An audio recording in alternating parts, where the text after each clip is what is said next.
ಬಂದ್ರು, ಒಂದು 10 ನಿಮಿಷ ರಸ್ತೆ ತಗೊಂಡು ಮಾಡಿದ್ರು, ಒಂದು ಮನವಿ ಕೊಟ್ಟು ಹೊರಟು ಬಿಟ್ರು ಅಂತ.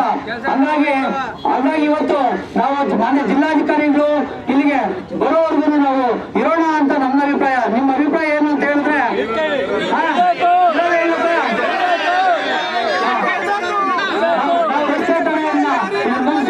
ನಾವು ಸ್ವಲ್ಪ ಇನ್ನೂ ನಮ್ಮ ಈ ಮುಖಂಡರು, ನಮ್ಮ ಅಧ್ಯಕ್ಷರು, ನಮ್ಮ ಮುಖಂಡರು, ಜಿಲ್ಲಾಧಿಕಾರಿ ಜಿಲ್ಲಾಧಿಕಾರಿ ಜಿಲ್ಲಾಧಿಕಾರಿ ಜಿಲ್ಲಾಧಿಕಾರಿ ಬೇಕೇ ಬೇಕು, ಬೇಕೇ ಬೇಕು. ರೈತ ವಿರೋಧಿ ರಾಜ್ಯವಾದ ಕೇಂದ್ರ ಸರ್ಕಾರಕ್ಕೆ, ರೈತ ವಿರೋಧಿ ರಾಜ್ಯವಾದ ಕೇಂದ್ರ ಸರ್ಕಾರಕ್ಕೆ ಬರಬೇಕು.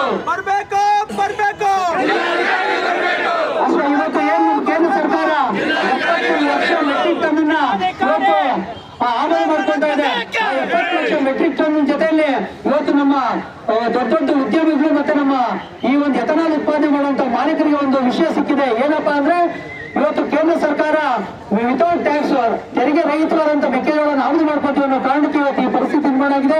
ಇದು ಕೇಂದ್ರ ಸರ್ಕಾರ, ರಾಜ್ಯ ಸರ್ಕಾರ ಒಂದು ಒಬ್ಬರ ಮೇಲೆ ಒಬ್ರು ಹೇಳ್ಕೊಂಡು ಇವತ್ತು ಪ್ರತಿದಿನ ನೋಡ್ತಾ ಇದೀವಿ. ಪ್ರಹ್ಲಾದ್ ಮೇಲೆ ಮುಖ್ಯಮಂತ್ರಿಗಳ ಮೇಲೆ ಕೇಂದ್ರ ಸರ್ಕಾರ ಈಗ ಹೇಳ್ಕೊಂಡು ಇವತ್ತು ರೈತರು ಬೀದಿಗೆ ಬಿದ್ದು ಇವರು MSP ತರ ನಿಗದಿ ಮಾಡೋದಕ್ಕೆ ರೈತರು ಮೆಕ್ಕೆಜೋಳ ಎಲ್ಲ ವರ್ತಕರು ಹೋಗುತ್ತೆ.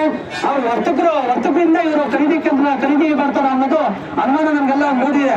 ಹಂಗಾಗಿ ಇವತ್ತು ತಕ್ಷಣ ಇವತ್ತೇ ಖರೀದಿ ಕೇಂದ್ರನ ಅದು ಸುಮ್ಮನೆ ನಮ್ಮ ಮಾನ್ಯ ಮುಖ್ಯಮಂತ್ರಿಗಳು ಹೇಳಿದ್ರು 10 ಲಕ್ಷ ಮೆಟ್ರಿಕ್ ಟನ್ ನಾವು ಖರೀದಿ ಮಾಡ್ತೇವೆ ಅಂತ. 55 ಲಕ್ಷ ಮೆಟ್ರಿಕ್ ಟನ್ ಬೆಳೆದಿದ್ರೆ 45 ಲಕ್ಷ ಯಾರು ಪಾಪ ಬರೋದು ನದಿಗೆ ಶುರು ಆಯ್ತಾ? ಹಂಗಾಗಿ ನಾವು ಹೇಳ್ತಾ ಇದೀವಿ, ಇವತ್ತು ನೀವು ಸುಮ್ಮನೆ ಮಾಧ್ಯಮಿಗೆ ಹೇಳ್ತೀರಷ್ಟೇ 10 ಲಕ್ಷ ಮೆಟ್ರಿಕ್ ಟನ್ ಅಂತ. ಆದ್ರೆ 10 ಲಕ್ಷ ಮೆಟ್ರಿಕ್ ಟನ್ ಅನ್ನ ನೀವು ಯಾವ ರೀತಿ ಪ್ರೊಸೀಡಿಂಗ್ಸ್ ಮಾಡಿದಿರಾ? ಜಿಲ್ಲಾಧಿಕಾರಿಗೆ ನೀವು ಎಷ್ಟು ಒಬ್ಬ ರೈತ ಖರೀದಿ ಮಾಡ್ತೀರಾ? 1 ಎಕರೆಗೆ ಎಷ್ಟು ಖರೀದಿ ಮಾಡ್ತೀರಾ? ಈ ಯಾವ ಜಿಲ್ಲೆಗೆ ಎಷ್ಟು ಖರೀದಿಗೆ ನೀವು ಕೊಡ್ತೀರಾ? ಏನೂ ಇಲ್ಲ. ಸುಮ್ಮನೆ ಗಾಳಿಯಲ್ಲಿ ಗುಂಡನ್ನು ಆರಿಸುವಂತವನ್ನ ಕೆಲಸವನ್ನ ಮಾನ್ಯ ಮುಖ್ಯಮಂತ್ರಿ ಮಾಡ್ತಾ ಇದಾರೆ. ಇವತ್ತು ಅವರು ಒಬ್ಬರೊಬ್ರು ನಮ್ಮ ಮಾಧ್ಯಮದಲ್ಲಿ ನೋಡ್ತಾ ಇದೀವಿ. ಕುರ್ಚಿ ಕಿತ್ತಾಟದಲ್ಲಿ ಇದ್ದೀರ ಬಿಟ್ರೆ ರೈತರ ಪರ ಯಾರು ಇಲ್ಲ. ಅವರವ್ರ ಅಧಿಕಾರ ಉಳಿಸ್ಕೊಳ್ಳೋದು, ಅವರವ್ರ MLA ನನ್ನಿಂದ ಎಷ್ಟು ಜನ MLA ಬರ್ತಾರೆ, ನಿನ್ನಿಂದ ಎಷ್ಟು ಜನ MLA ಇರ್ತಾರೆ ಅನ್ನೋದು ಮನೋಭಾವದಲ್ಲಿ ಇವತ್ತು ಸರ್ಕಾರ ಆಳ್ತಾ ಇದಾರೆ. ಇವತ್ತು ಈ ಒಂದು ಧೋರಣೆಯನ್ನು ಬಿಡಬೇಕು. ಇಲ್ಲಾಂದ್ರೆ ಮುಂದಿನ ದಿವಸ ಇದೇ ರೀತಿ ಬಿಜೆಪಿ ಸರ್ಕಾರ ಮಾಡುವಂತ ಬುದ್ಧಿ ಕಲಿಸಿದೆ ರಾಜ್ಯ ಜನತೆ ಮತ್ತೆ ರೈತ ಸಮೂಹ. ಮುಂದಿನಲ್ಲಿ ಇದೇ ಸಿದ್ದರಾಮಯ್ಯ ಸರ್ಕಾರ, ಕಾಂಗ್ರೆಸ್ ಸರ್ಕಾರಕ್ಕೆ ಇವತ್ತು ನಾವು ಬುದ್ಧಿ ಕಲಿಸುವಂತ ಕೆಲಸವನ್ನ ಮಾಡಬೇಕು ಅಂತ ಹೇಳ್ತಾ ಇವತ್ತು ಈ ಒಂದು ನಮ್ಗೆ ಸಹಕಾರ ಕೊಟ್ಟಂತ ಎಲ್ಲ ಪೊಲೀಸ್ ಇಲಾಖೆ ಮತ್ತು